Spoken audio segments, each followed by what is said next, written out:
Dan untuk mengetahui bagaimana jalannya rapat antara Komisi 3 dengan Panitia Seleksi Calon Hakim Agung dan Calon Hakim Ad Hoc MA, kita terhubung dengan reporter Garuda TV, Niken Cahyani dari Gedung DPR MPR Senayan, Jakarta. Niken, apakah rapat antara Komisi 3 dengan Panitia Seleksi Hakim Agung sudah selesai? Dan kapan fit and proper test akan segera digelar? Silahkan Niken.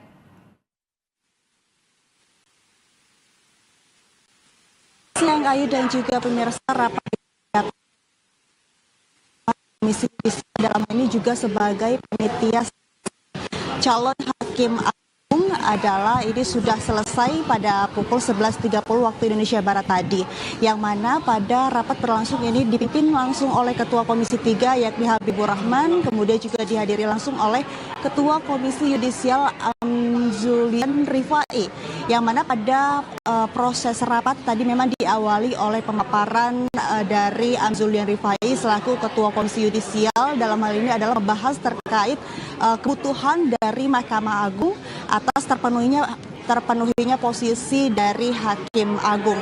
Nah, dari Komisi Yudisial ini juga menyampaikan memang ada sejumlah kamar di Hakim Agung, yakni Mahkamah Agung ini yang memang dibutuhkan, mulai dari kamar perdata, kemudian juga pidana, hingga ke khusus pajak, serta ad hoc HAM begitu ya, yang ada di Mahkamah Agung. Lalu kemudian memang dari hasil rapat di hari ini memang DPR RI yakni Komisi 3 sudah menerima 16 nama calon Hakim Agung termasuk ad hoc HAM, yang mana dari 13 diantaranya ini adalah calon Hakim Agung dan juga 3 lainnya yakni ad hoc HAM yang ada di Mahkamah Agung. Yang menarik Ayu dan juga pemirsa dalam rapat hari ini adalah memang dari Komisi 3 sendiri ini sempat menanyakan kebutuhan dari Hakim Agung yang sebenarnya adalah 60 kebutuhan.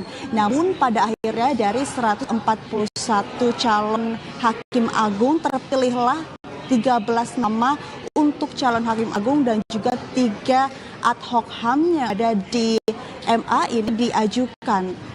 Adapun Komisi 3 juga menanyakan apakah dari 60 nama ini kenapa tidak terpenuhi begitu ya, dan juga pemirsa. Namun secara tegas tadi Ketua Komisi Yudisial mengatakan ia menerima amanat dari Presiden Prabowo Subianto untuk bisa mengembalikan kepercayaan rakyat kepada lembaga peradilan. Artinya dalam seleksi yang dilakukan sejak Februari lalu ini memang sudah terpenuhi dan juga memprioritaskan hasil daripada calon peserta untuk bisa memenuhi kategori dan juga berintegritas.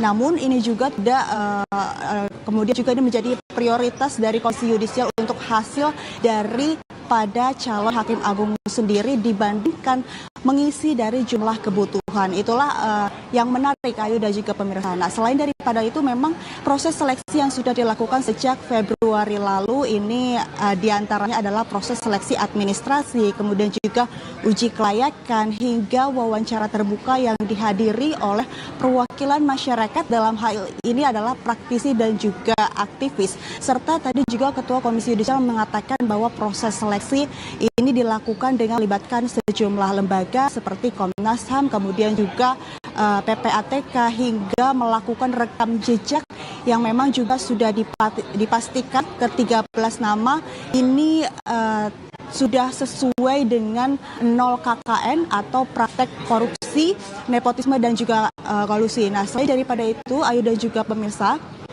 untuk agenda selanjutnya ini dari Komisi 3 sendiri akan melakukan rapat bersama para calon Hakim Agung yang sudah ditentukan namanya. Dalam hal ini adalah 13 calon Hakim Agung dan juga 3 calon Hakim Ad Hoc HAM yang ada di MA. Untuk bisa pembahasan selanjutnya adalah mengambil nomor urut dan juga pengajuan makalah yang akan disampaikan pada agenda atau seleksi berikutnya, yakni uji fit dan proper test. Nah, kemudian memang untuk agenda Komisi 3 ini dilakukan pada hari ini juga, dan kami juga masih menunggu bagaimana hasil dari rapat Komisi 3 bersama para calon hakim agung.